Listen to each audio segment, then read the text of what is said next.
वाली है, मजहब पूछ कर गोली मारना है। ये कहीं ना कहीं ये गोली उन लोगों पे नहीं बल्कि इस्लाम पे मारी गई है। मुसलमान इस्लाम को बदनाम करने की एक मुनज़्ज़म साजिश नजर आती है।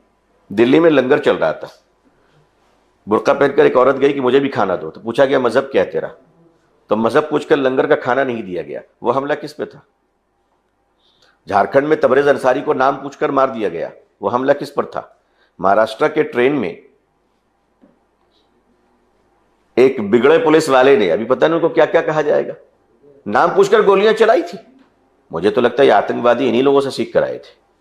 वफ़ के ताल्लुक से जो काम होना चाहिए था, इतना मजबूत कानून था, मैं अमेंडमेंट से पहले की बात कर रहा हूँ, लेकिन सरकारें, रियासती सरकारें, मरकज़ी सरकारें हों या फिर मुस्लिम लीडरान हों, क्या इसमें नाकाम हुए हैं? क्या वफ़ को बचाने में नाकाम हुए हैं? क्योंकि वफ़ का बहुत बड़ा हिस्सा आज भी गैर कानूनी कब्जे में है और डेवलपमेंट के नाम पे बहुत कम काम हुआ है।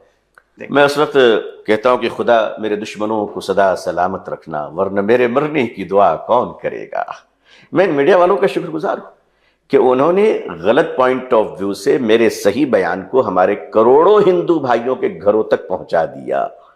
यह हमारे लिए शर्म की बात है कि जिस कौम के पास लगभग कमोबेश 6 लाख एकड़ जमीनें हों, वो कौम अगर झोपड़पट्टियों में रहती है, वो कौम अगर भीख मांगती है, बकौल वजीर आजम के पंचर बनाती है,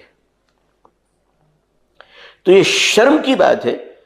हमारी जमीनें ईमानदारी से हमारे हवाले होती और उसका इस्तेमाल ईमानदाराना तौर पर किया जाता, तो हमारी कौम पंक्चर नहीं बनाती, बल्कि हर घर में एक एपीजे अब्दुल कलाम पैदा होता और इस देश के सुरक्षा के लिए, मजबूती और तहफ़्फ़ुज़ के लिए मिसाइल बना कर देती और हमारे लोगों के हाथों में कलम होता और वो देश के ही निर्माण में काम आते। नाज़रीन आदाब, इस वक्त हमारे साथ मौजूद हैं मौलाना अबू तालिब रहमानी, जो कि एक फायर ब्रांड मौलाना है, जो मुकर्रिर हैं, जिनकी तकरीर सुनने के लिए लोग बेताब होते हैं और अक्सर उनके वीडियोस को आपने वायरल होते हुए देखा होगा। कई उनके जो बयानात हैं नौजवानों में काफ़ी असर रखते हैं। इनकी जो नुमाइंदगी है वो कहीं ना कहीं पूरे मुल्क के लिए काफ़ी अहमियत की हामिल है। मौलाना मुस्लिम पर्सनल लॉ बोर्ड के एग्जीक्यूटिव काउंसिल के रुकन भी हैं और मिल्लत के कई अहम मसाइल उठाते हैं और वक्फ बोर्ड के ताल्लुक से, वक्फ अमेंडमेंट के ताल्लुक से हमेशा से वो हमेशा से करारा जवाब देते हुए नजर आए हैं। उनसे बात करते हैं इस पूरे वक्फ के मामले में, पहलगाम के मामले में, तमाम चीज़ों को डिस्कस करने की कोशिश करते हैं। मौलाना, आपका इस्तकबाल है।